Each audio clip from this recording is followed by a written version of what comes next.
사랑하는 성도 여러분, 오늘 우리가 읽은 말씀은 누가복음 10장에 있는 말씀이죠. 조금 전에 우리 고대경 목사님께서 영문 성경을 읽어주셨지만 이 내용은 우리가 잘 알고 있는 그런 내용입니다. 예수님께서 70명의 제자들을 부르셔서 그들을 둘씩 짝을 지어서 이제 마을과 고을로 먼저 보내시는, 제자들을 파송하는 그런 장면을 담고 있는 것이 오늘 본문이죠. 어쩌면 여러분들은 오늘 이 본문 말씀을, 성경을 개인적으로 읽을 때라든가 혹은 설교 말씀을 들을 때에 이 본문을 접하면서 예수님께서 파송하시는 얘기구나, 그럼 이거는 선교사나 목회자에 관한 얘기겠지 라고 생각하시면서 선을 긋는 그런 분들도 계실지 모르겠습니다. 우리가 선교지로 보냄을 받은 전문 선교사도 아니고 또 거리에서 낯선 이들에게 복음을 전파하는 그런 거리 전도자도 아니니까 말이죠. 그러나 여러분, 오늘 이 말씀은 사실 특별한 사역자들에게만 주시는 말씀이 아니라 예수님을 믿고 예수님을 따르고자 하는 모든 사람들, 모든 제자들에게 주신 그런 말씀입니다. 그리스도인으로서 오늘을 살아가고 있는 우리에게 주신 그런 말씀이라는 거죠.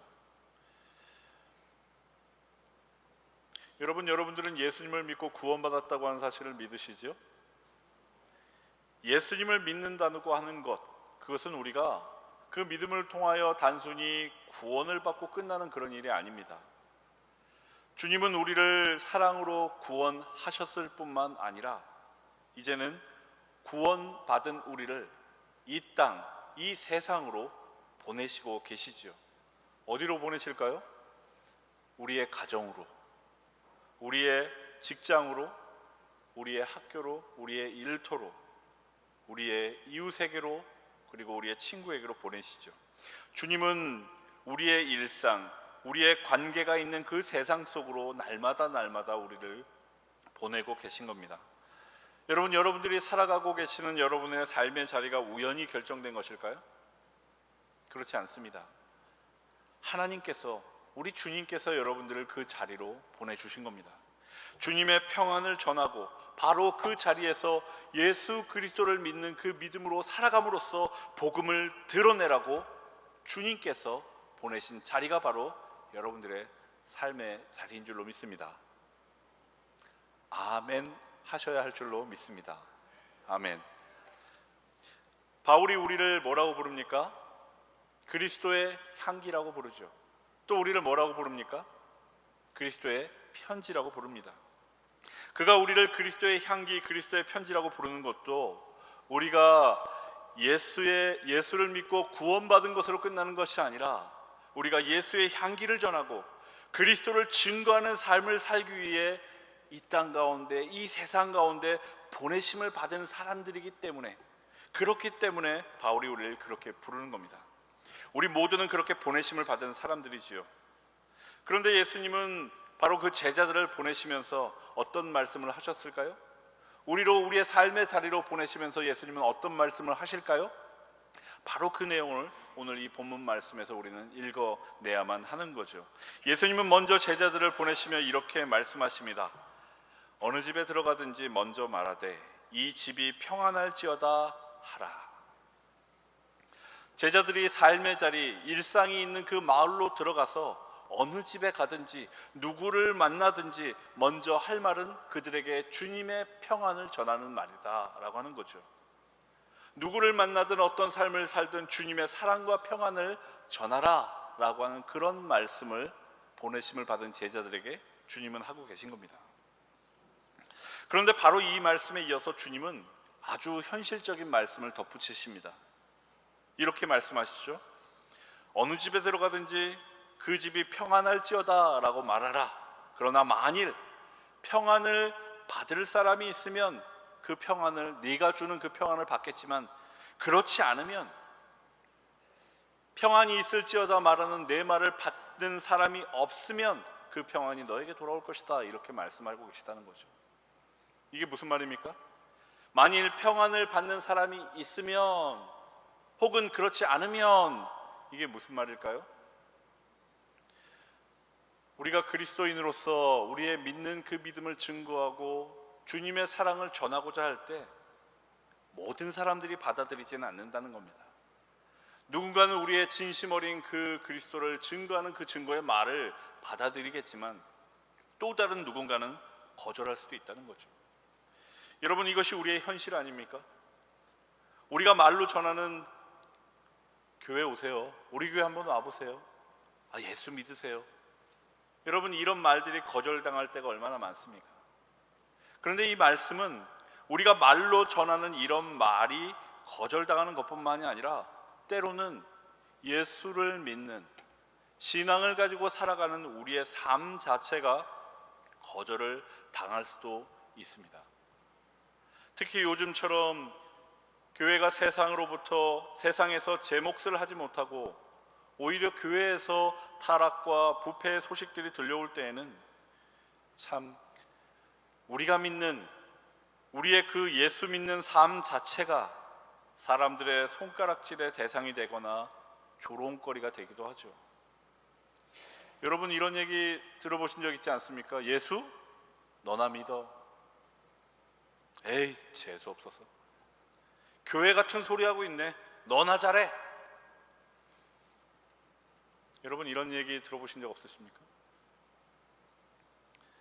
저는 그런 얘기를 종종 들어봤습니다. 제 가장 친했던 친구에게도 이런 얘기를 듣고 얼굴을 붉혔던 적이 기억이 납니다. 이런 얘기를 들으면 우리는 의기소침해지기 마련이죠. 마음이 상하고 자존심이 무너집니다. 분노가 일기도 하죠.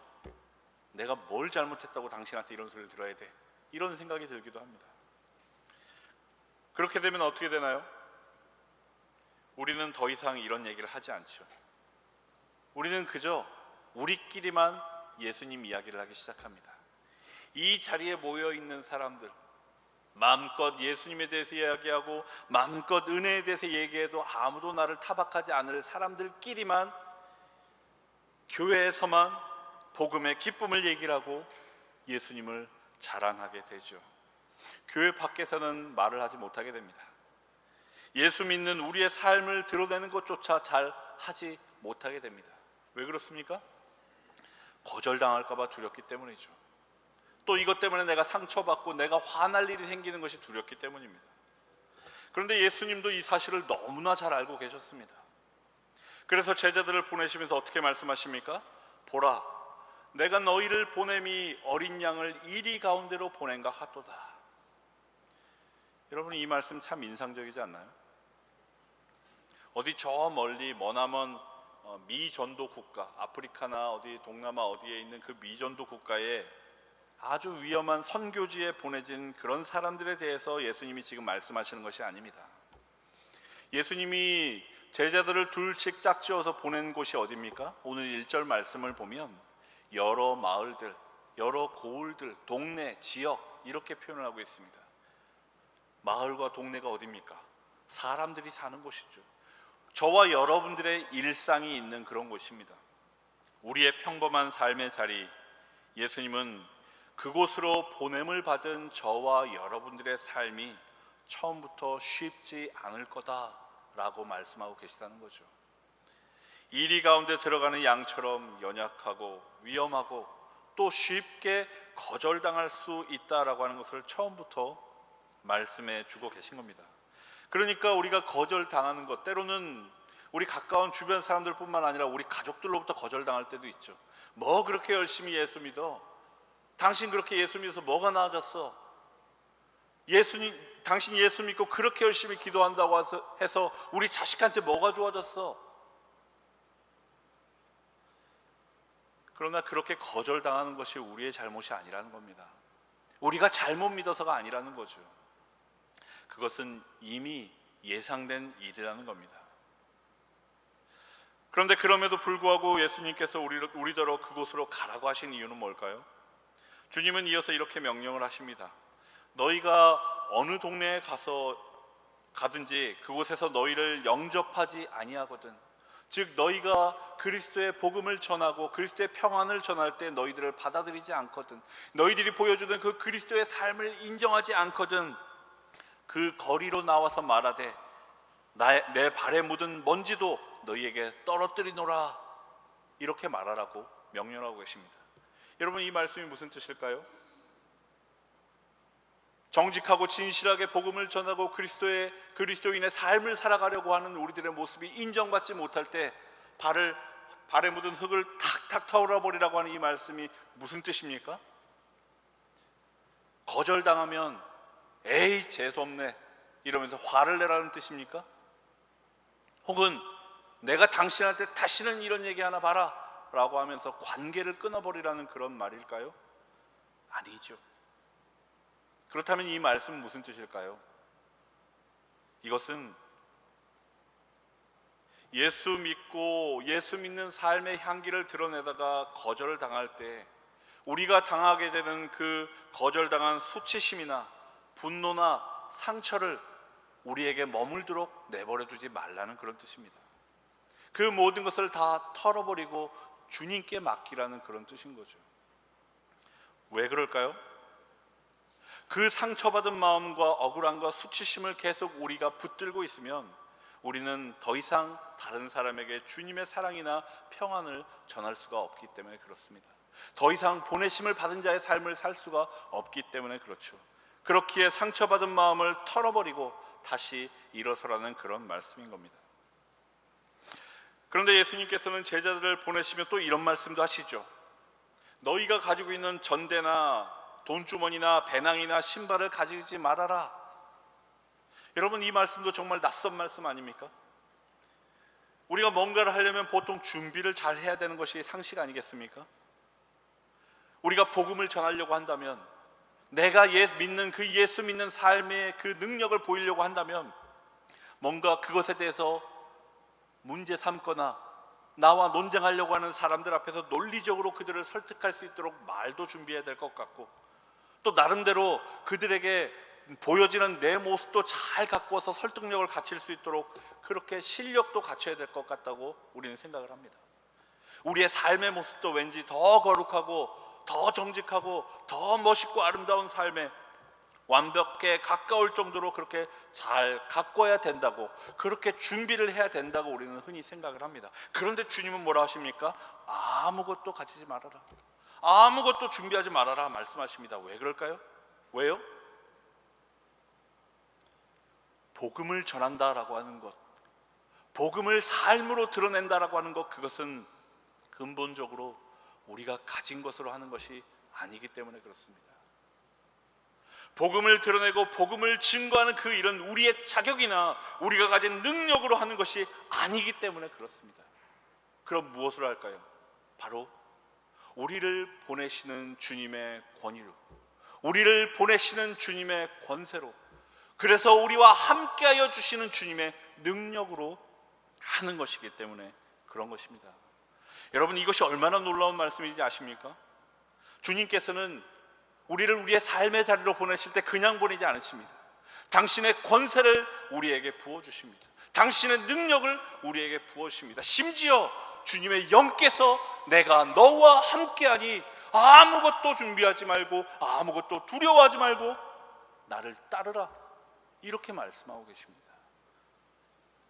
심지어 주님께서는 당신께서 허락하여 주신 그 당신의 권세와 권위가 우리가 일상에서 내뱉는 우리의 말을 통해서도 드러날 것임을 이렇게 말씀해 주고 계시죠. 주님 말씀하십니다. 너희의 말을 듣는 자는 내 말을 듣는 것이요 너희의 말을 거절하는 자는 내 말을 거절하는 것이다.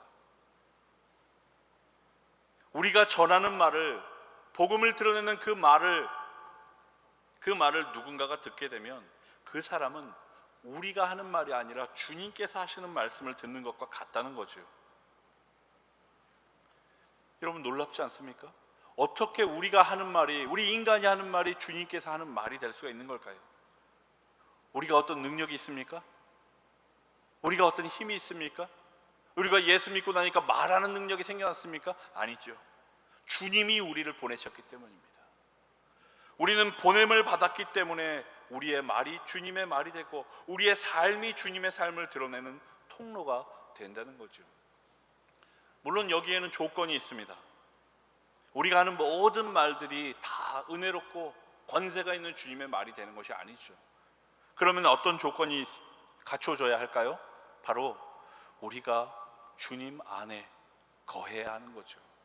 여러분 잘 알고 계시는 요한복음 15장에서 주님께서 말씀하지 않으셨습니까? 너희가 내 안에, 내 말이 너희 안에 거하면 무엇이든지 원하는 대로 구하라, 그리하면 내가 이루리라. 우리 안에 주님의 말씀이 거하면,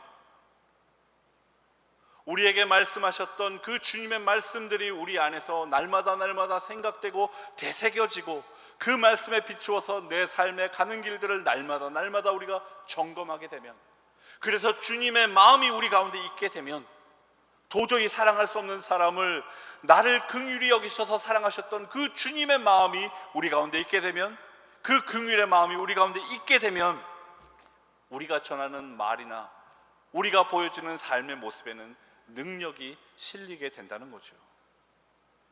그때 내가 건네는 작은 말은 누군가를 살리는 말이 될 수 있다는 겁니다. 그때 내가 보이는 삶의 모습과 태도는 누군가의 마음을 열고 위로해낼 수가 있다는 거죠. 여러분들도 그런 경험이 있지 않으십니까?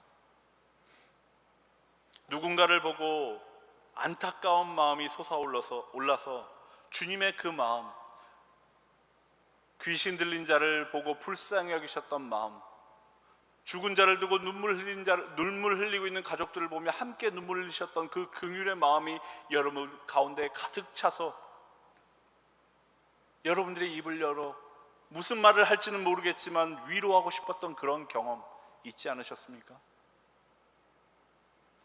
친구나 가족에게 여러분들이 그와 같은 마음 가운데 건넸던 따뜻한 말 한마디, 너무나 작은 그 말 한마디가 그들에게 너무나 큰 위로가 되었다고 하는 그런 고백을 전해들었던 그런 경험이 있지 않으십니까? 여러분, 그것이 바로 우리 안에 거하시는 주님의 영이 주시는 감동이죠. 주님은 저와 여러분들을 그렇게 사용하시길 원하십니다. 우리를 구원하신 주님은 저와 여러분들을 우리의 삶의 자리에서 그렇게 사용하기를 원하십니다. 우리가 대단해서가 아닙니다. 주님께 붙어 있을 때 주님의 권위와 사랑이 우리를 통해 전해지게 되는 거죠. 그러면 하나님의 능력이 나타나는 것을 우리들도 보게 될 거라는 겁니다. 오늘 본문 속 제자들도 그런 경험하고 있었습니다. 그들이 사역을 마치고 돌아와서 예수님께 뭐라고 얘기를 합니까? 이렇게 말하죠. 주여, 우리가 주님의 이름을 가지고 전하러 갔는데, 평안을 전하러 갔는데 주님의 이름으로 갔던 그곳에서 귀신들도 우리에게 항복하는 것을 경험했습니다. 놀라운 일이 일어난 겁니다. 주님이 보내신 그 마을, 그 동네, 일상의 자리로 주님이 주신 그 마음을 가지고 떠났는데, 그들은 바로 그곳에서 자신들이 전한 그 말, 자신들이 보였던 그 행동 하나하나를 통해서 능력이 나타나는 것을 경험했던 겁니다. 심지어 귀신이 떠나가는 역사까지도 경험을 하게 된 거죠. 여러분, 자기들의 그 말과 행동 가운데 능력이 나타나니 이 제자들 얼마나 신났겠습니까? 여러분, 근데 그런 제자들을 보며 주님께서 뭐라고 말씀하십니까?